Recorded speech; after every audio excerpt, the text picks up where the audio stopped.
مرتبہ حضرت داؤد علیہ السلام کی خدمت میں دو شخص ایک مقدمہ لے کر حاضر ہوئے۔ مدعی نے دعوے کی روایت سنائی کہ مدعی علیہ کی بکریوں کے گلے نے اس کی تمام کھیتی تباہ کر ڈالی اور اس کو جھڑک کر رون ڈالا۔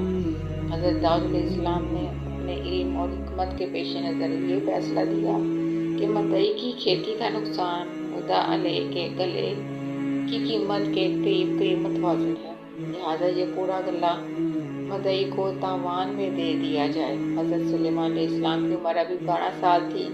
وہ والد ماجد کے قریب ہی بیٹھے تھے۔ کہنے لگے، اگرچہ آپ کا یہ فیصلہ ٹھیک ہے، مگر اس سے بھی زیادہ مناسب شکل یہ ہے کہ مدعی علیہ کا تمام لیور مدعی کے سپرد کر دیا جائے کہ وہ ان کی اون اور دودھ سے فائدہ اٹھائے، اور مدعا علیہ سے کہا جائے کہ وہ اس دوران میں اس مدعی کے کھیت کی خدمت انجام دے، اور جب کھیت کی پیداوار اپنی اصلی حالت میں واپس آ جائے تو کھیت مدعی کے سپرد کر کے اپنا لیور واپس لے لے۔